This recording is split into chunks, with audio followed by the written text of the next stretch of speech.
Hi, welcome to Ready, Set, Transfer, just a casual conversation about and for transfer students.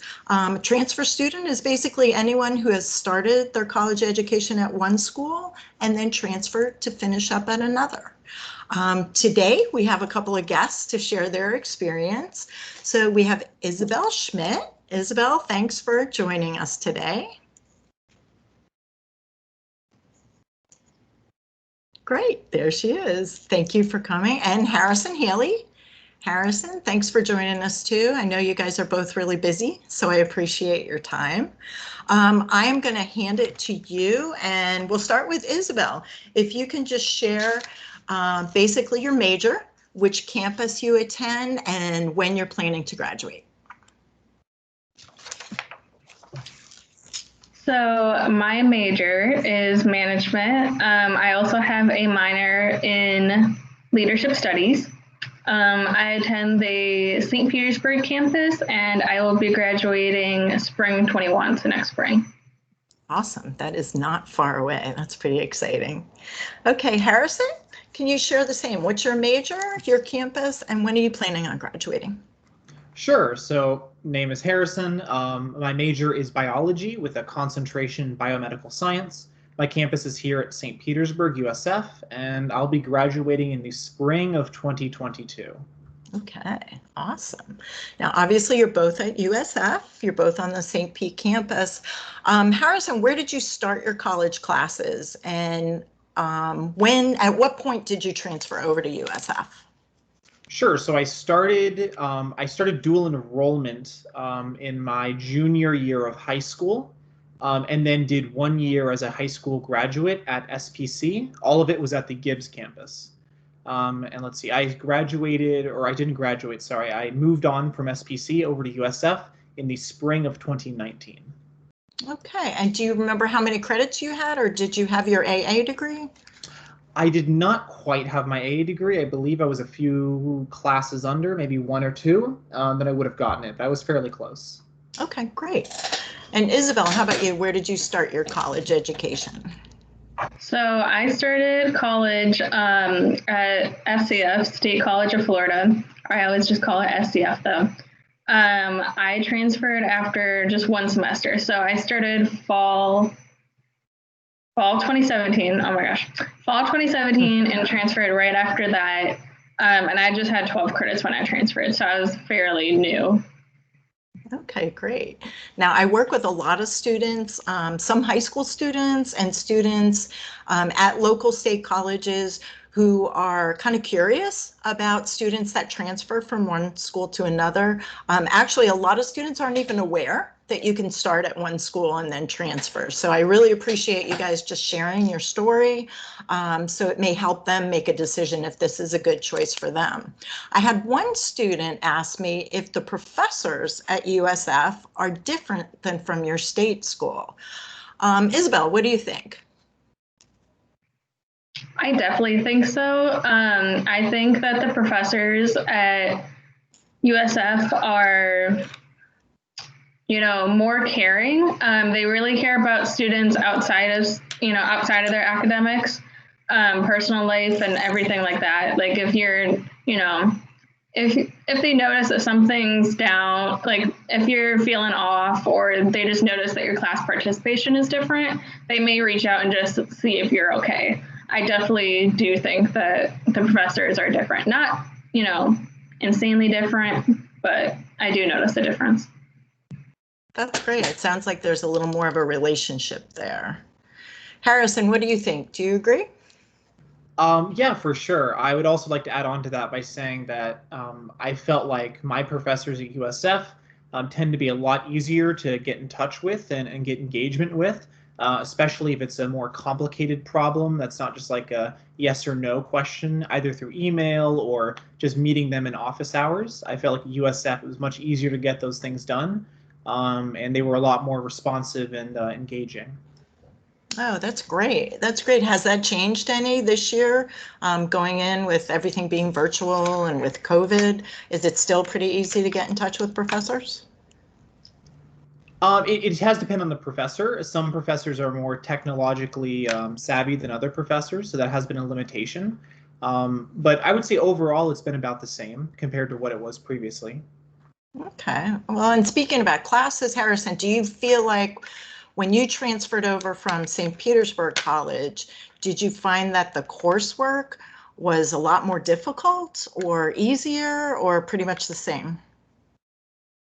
I would say that I feel like the coursework was about the same, but it did feel a little bit more manageable at USF because at USF it was a lot easier to get connected either through tutoring or through study groups.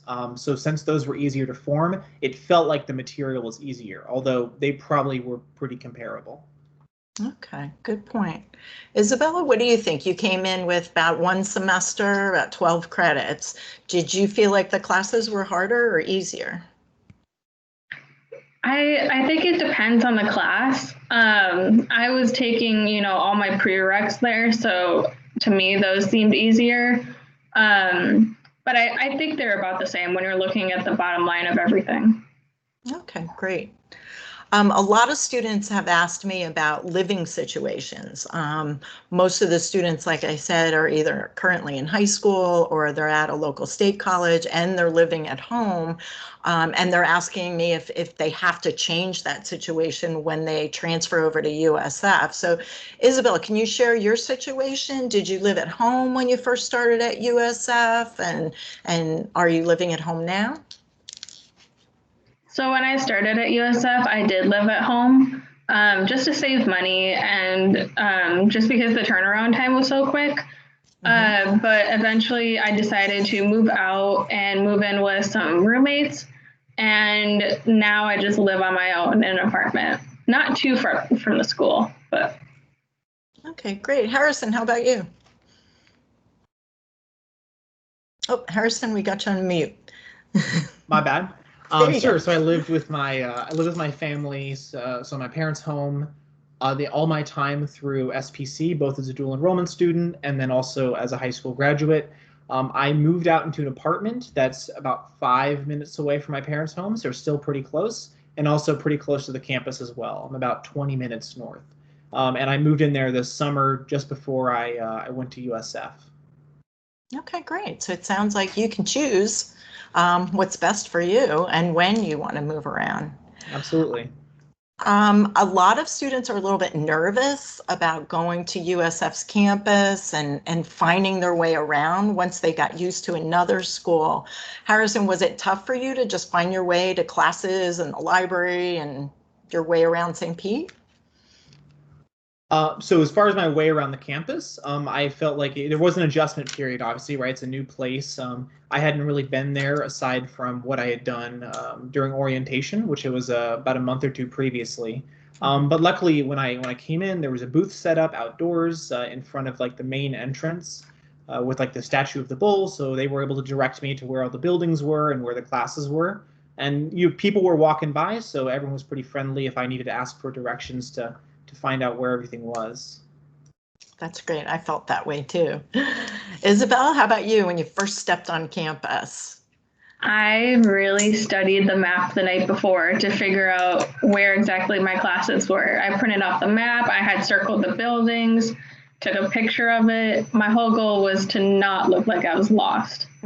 So it was a little difficult, but it's pretty easy once you get on campus and walk around. Great, great. I think the number one question that people have are, what if I don't know anyone? How do I make new friends? You know, this is you're coming to a brand new school with a new group of people. Some people are transferring from a close by and maybe they'll see some neighbors or friends, but other people are transferring from halfway across the country. So Isabel, can you share how you coped with making new friends and meeting new people and trying to get involved with the new school? So it was really out of my comfort zone to just like talk to anyone new. But it all started in the classroom. I really got to know my classmates and they sort of were like, hey, have you heard of this? Let's go to this event. Let's do this. Let's do that. And actually, my writing partner in one of my writing classes is how I got involved in Compass, because I heard about Compass through her, and it was just a spiral effect from there. That's awesome. People who aren't on USF's campus, can you tell us what Compass is? So Compass, the full name is Compass Student Experience Office. So there's peer coaches, which really just help you during your first year, transition from either your previous institution or high school or whatever it may be. There's first year peer coaches, second year peer coaches, and transfer peer coaches. So they're really like a friend or a resource on campus. Awesome, awesome. Harrison, how did you make friends and start getting involved in your new school? Sure. So one of the easiest ways for me to make friends when I first moved on was the tutoring center. Not just with the tutors themselves, but also a lot of the people in there. I would run into a lot of people who were either taking the same classes as I was, had the same major, or were just there to use the computers. Because it's a smaller environment compared to the library, it was a really good place to make connections. I also made connections through a club on campus called SEAS, which is an environmental club that does a lot of organization and outreach, volunteer hours, things like that. So I was able to connect there pretty well. That's another club that meets on campus. And then finally, just through Compass events and other events on campus that were happening on the sidewalks from where you were to class, or an event that'd be happening in a building, you know, they put all the signs up so you know where they are and what time it is, and then you can go and meet people that way. Oh, that's awesome. Are there a lot of clubs on campus, Harrison? There are. I can't think of the raw number. I would say it's at least over 40 different clubs on campus right now. Obviously, post-COVID, how many of them will have meetings in person, if at all? That's a different situation, but I believe there's at least 40 clubs to the St. Petersburg campus. Oh, that's awesome. Isabel, how would I find out about the clubs and to get involved with them? So the easiest way is just checking email, because there's a lot of different newsletters that go out with many different events. Your peer coach is always sending emails as well. Other than that, there's social media. So if you know their social media accounts, you can go on there. There's also PeteSync, which is the absolute home for them all. If you go on there and type in or go to the organization tab, you can just type in anything you're passionate about and something's bound to pop up. Oh, that's awesome. Sounds easy. Sounds like you just have to keep checking your email and check those sources. That's great. Well, you both shared a lot of really important information. I appreciate it. One last thing for either a high school student that is thinking of maybe starting at one institution and then finishing at another, or maybe a student who's currently at a state college and they're thinking of coming over to USF. Do you have any advice for them? Isabel, I'll start with you. Where do I start? I would just say make sure to watch the deadlines, because sometimes deadlines can be a little tricky and there may be conflicts with them. And if there are, make sure you're talking to the right resources, for example, admissions, advising, whoever the right resource may be. So then everyone's on the same page. Along with that, just networking, whether it's professors, faculty, students, whoever it is, just network and you're bound to be set. I'm trying to think of any other advice. There's so much advice. Like I said, just network, make relationships, any of that. Awesome. Harrison, do you have any words of advice for future transfer students? Sure. Sort of piggybacking on what Isabel said, don't be afraid to ask for help. So whether that comes in the form of reaching out to help through a department's email, a phone call, or specific people, so either a professor or a person, your academic advisor, for example, don't be afraid to reach out. It's better to ask too many questions than too few. And very rarely, if ever, are you actually bothering them. So they get questions all the time. It's their job to answer them. It's always good to reach out and get those things answered now, instead of like having them have to email you later because you missed something, forgot to do something, and now you have to backtrack and get that taken care of. Awesome. That's great advice. You're right. There's always someone to help out. So don't be afraid to ask. Okay, I'm going to join you back. And I just want to thank you both so much for sharing your time. I appreciate it. There's nothing like peer-to-peer advice and getting information from someone who's actually experiencing something. So I really appreciate it. For those of you watching, we hope to continue these conversations. So if you'd like to get involved, whether you would like, if you have questions about being a transfer student or you're a transfer student that wants to share your story, please reach out to me. My name is Sandy DiCarlo, and I work in the Compass office. I'm a PATH counselor. You can reach me. My email is just sdecarlo, that's S as in Sam, DECARLO @usf.edu. And hopefully, Isabel and Harrison, you'll want to join us again for some more questions. There's nothing like just getting information out right from students. So again, I appreciate you joining me tonight. Good luck with all your schoolwork and stay safe. And hopefully we'll see you again next time. Thanks. All right. Thank you so much.